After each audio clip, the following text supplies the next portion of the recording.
our privilege today to hear her talk about her growing up in the matriarchal society and Assamese folklore. Before I conclude, ma'am, we are eagerly waiting for your book that will be published by HarperCollins next year. And now, with due respect, I would like to request Mrs. Gurjeet Walia to take over. Thank you.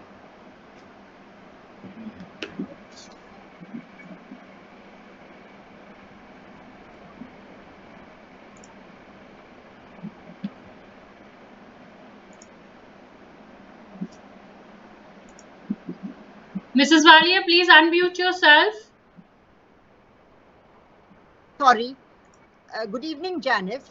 Before we proceed, I would like to congratulate you honestly and heartily for your embarking on your journey in the sea of literature on the sturdy boat of eloquent picturesque language. Your vivid descriptions of that part of India which you come from have made you an ambassador.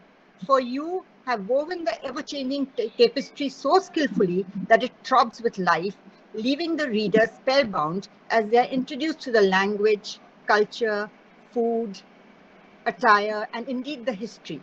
A particular mention must be made of your information of the prevalent matriarchal culture in the story The Golden Mahasir.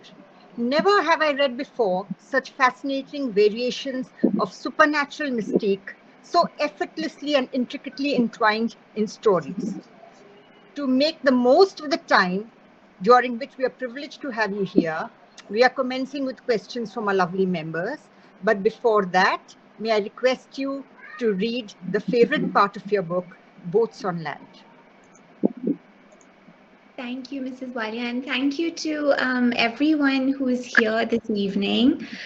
First of all, I'm so happy to be here. I love book clubs, being part of them, and also interacting with members of book clubs. So it's really so lovely of y'all to invite me over. So thank you so much.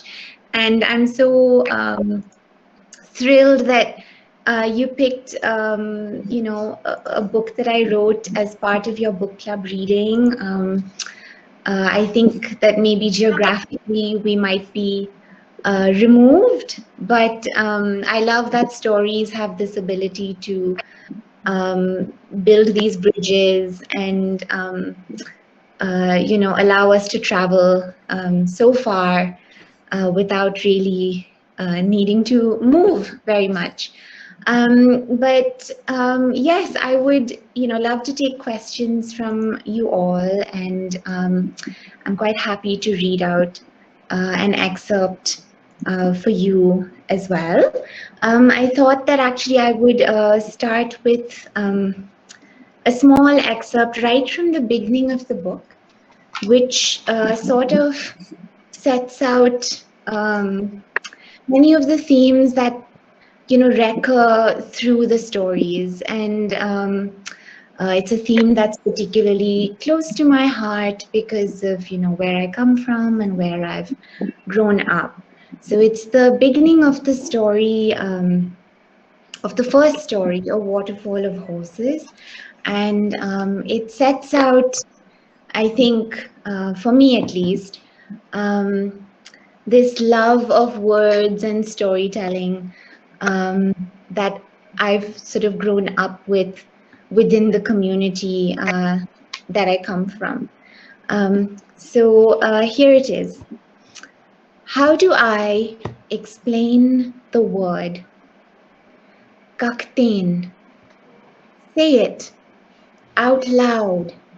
Kaktain.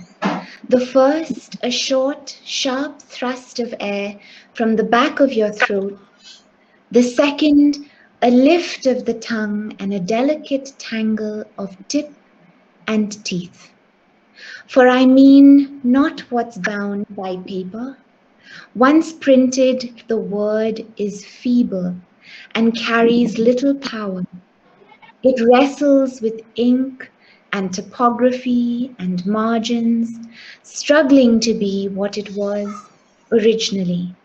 Spoken, unwritten, unrecorded, old in would say, as the first fire, free to roam the mountains, circle the heath, and fall as rain. We who had no letters with which to etch our history have married our words to music, to mantras that we repeat until lines grow old and wither and fade away, until they are forgotten and there is silence. How do I explain something untraceable, the perfect weapon for a crime, light as pine dust, echoing with alibis, conjuring out of thin air the ugly, the beautiful, the terrifying? Eventually, like all things, it is unfathomable. So, how do I explain? Perhaps it's best, as they did in the old days, to tell you a story.